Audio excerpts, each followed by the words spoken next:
I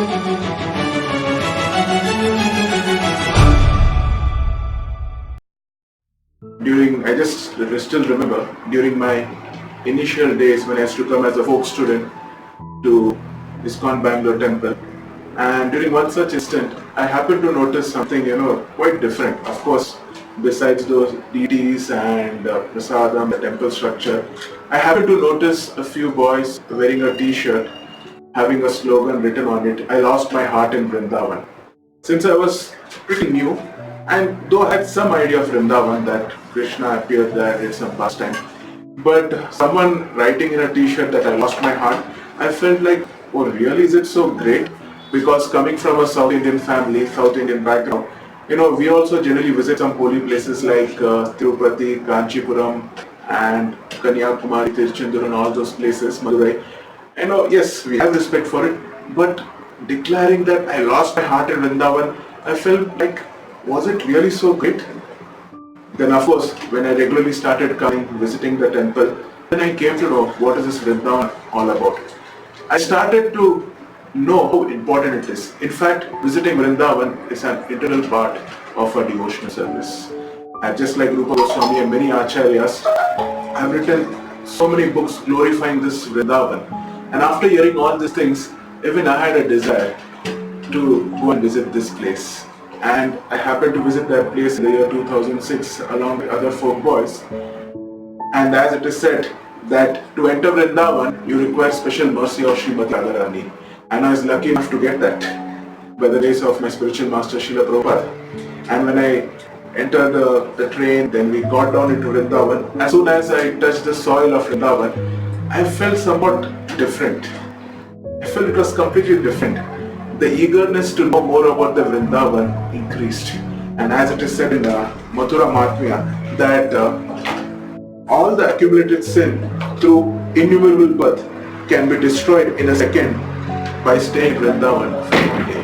Just by staying in Vrindavan for one day, whatever sin a person has committed, whatever sin a person has done for billions of years he has stayed on this planet, will get just wiped out. And it's also said in Bhakti Rasamrita Sindhu that the result of traveling to all the pilgrimage places in the three worlds is achieved simply by touching the holy land of Vrindavan. Whatever result you get by traveling all the holy places, not just on this planet, in the three worlds, you get the same benefit if you just touch the land of Vrindavan. That is the benefit one gets when he just enters Vrindavan. And I still remember the classes, generally before entering Vrindavan, we tend to take some commitments that increasing our number of rounds and trying to avoid mundane gossips. So when I started hearing and attending the association during the trip, my desire to get fixed onto my commitment became even more strong. And I don't remember in my life any time where I heard so many pastimes glorifying Krishna, so many songs glorifying Krishna.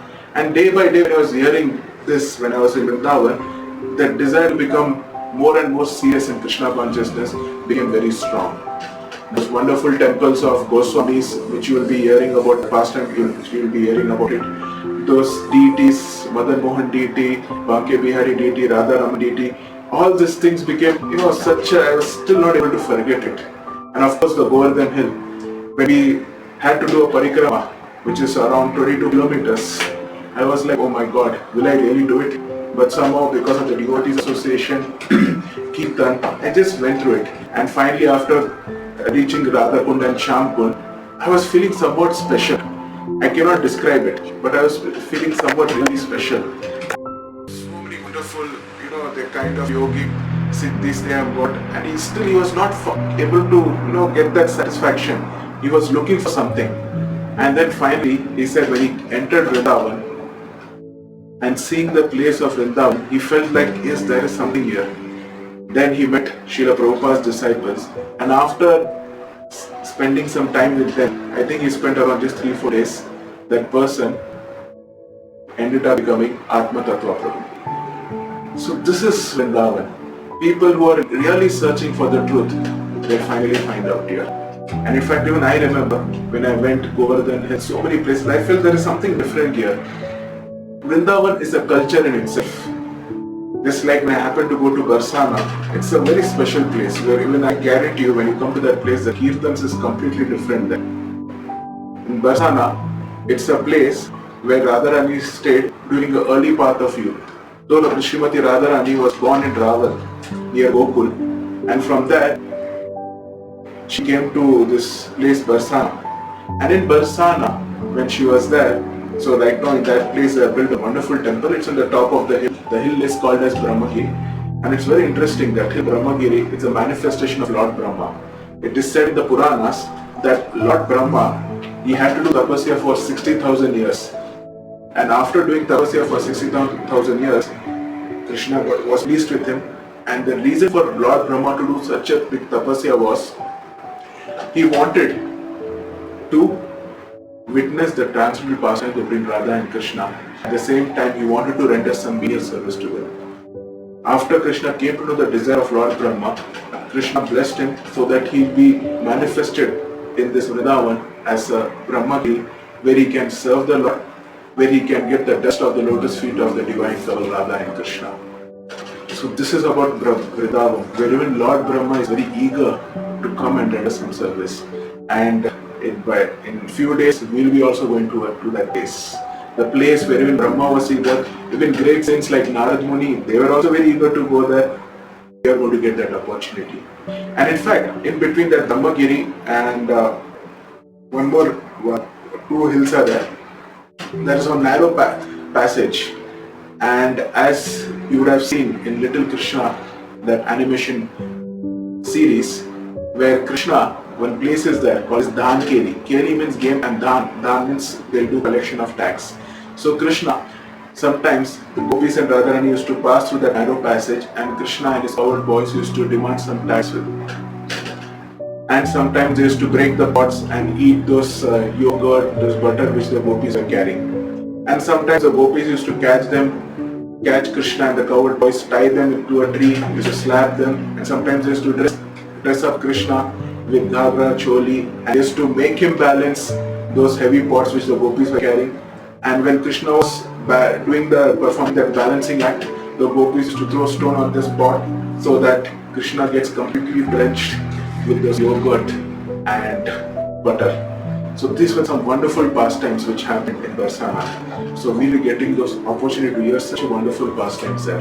And in fact, there was one more pastime. I remember when we happened to visit a Shiva temple there in Barsana. You know, generally whenever there is a Vishnu temple, there is one Shiva temple there called as Kshetrapala to protect the holy Dham. So it so happened that once they had decided to shift the deity to some other place, a little far away from Barsana. So when on the day when the priest came to shift the deity, he was not able to lift it. And then finally 3-4 men came and even they tried to shift the deity. They were not able to do it. Together they tried, still they were not able to do it. Then finally they realized that they have committed a big offense, because even Lord Shiva wants to remain in that place as a Kshetrapala. So that is the glories of the place which we are going to visit. This is Barsana. And in fact, from there I still remember we went to a place called as Prem Sarovar. And Prem Sarovar is a place which is a pond, it is said it is formed by the tears of Radha and Krishna, where both Radha and Krishna manifested this prema, which is called as prema vaichitya bhava. In other words, it is said that intense love that brings about sudden grief, thinking about or fear of the separation between the lovers. So it so happened when Radha and Krishna were spending their time having wonderful pastime, suddenly a honeybee came and disturbing Srimati Radharani. And when Krishna noticed it, he called his friend Madhu Mangal and ordered him to shoo that bee away. And it so happened when Madhu Mangal did his job, he shouted from there that Madhu went off. Madhu has gone. And as soon as Madhu Mangal shouted, Madhu has gone, indicating that bee has gone, Radharani thought that Madhu has gone. Krishna's another name is Madhusudan. And just by hearing that Madhu has gone, though Krishna was present with her, the thought of separating from Krishna itself, gave her so much pain that she started crying. And seeing the condition of Radharani, even Krishna started crying. And that's how this Prem Sarovar was formed. And the parrots, looking at the condition of this divine couple, they started chanting the names of Radha and Krishna. And after hearing those names, Radha and Krishna came back to their one, to the extra consciousness. And this is how this Prem Sarovar was formed. It is said that someone takes a dip in this Prem Sarovar, he will also awaken that love for Radha and Krishna within him. Even if he just goes and takes dip, he will also awaken that love for Radha and Krishna. So this is a place. And as soon as you come back from the trip, life will not remain the same. You will be missing those places. Like the same thing happened to me. Because as I say, Vrindavan is completely different. Those wonderful places. Because Vrindavan is a culture in itself. As you walk in the streets of Vrindavan, you will see in so many walls they'll be writing Jai Shri Radhe. People will be continuously chanting Shri Radharani's name. Their glories. You'll be always finding you'll be finding people continuously chanting the holy names of the Lord with beads back. In fact, in Bangalore, many times we'll not get that encouragement to hold the japamala or the beads back and go on chanting. But I bet you when you come to Vrindavan, you'll feel like to be always with the japa back. Because Vrindavan is like that, where every step, everywhere Krishna is glorified. Vrindavan is like that. Actually, Vrindavan is a culture in itself. It's a culture in itself. It's completely different, Vrindavan.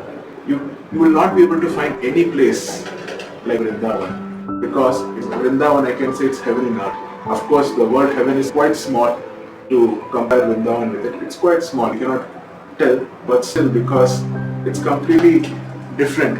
In fact, Vrindavan is a place where you can always be in Krishna consciousness all the time. Every time you can continuously be in Krishna consciousness. That's what this place is all about. And that's why Prabhupada, it so happened that once one of Prabhupada's disciples, he was so disturbed, he didn't know what to do. Then Prabhupada invited him to New Delhi, from New Delhi to Vrindavan. He was a temple president of one of the temples in Europe. So Prabhupada invited him, please come. And that disciple of Prabhupada, after meeting Prabhupada, he started pouring out a lot of issues which he was going through. As this issue, temple, this thing, this devotee, all these things. Then Prabhupada said, okay, just hold on. You just spend 3 days in Vrindavan and just do your chanting. Okay? Afterwards you meet me. And the disciple was recalling in one of the Prabhupada's memories which I heard, that after spending 3 days in Vrindavan and doing his 16 months of japa and just being in that holy dham itself, after the 3rd day he went to Prabhupada. Then Prabhupada asked him, so, can you tell me what were the issues? Then the devotee felt that actually there was no issue, it was just in his mind everything. Then he said, Prabhupada, actually it's nothing, Prabhupada. Finally I got my answer. Then he took his blessings of Prabhupada and went to Europe to continue his service as a temple president. So Vrindavan is that place. That's why Prabhupada always recommends all his disciples that every year, please visit this holy dham, Vrindavan, so that you'll be able to surcharge your batteries, spiritual batteries. And when you go back, you'll find a completely different experience.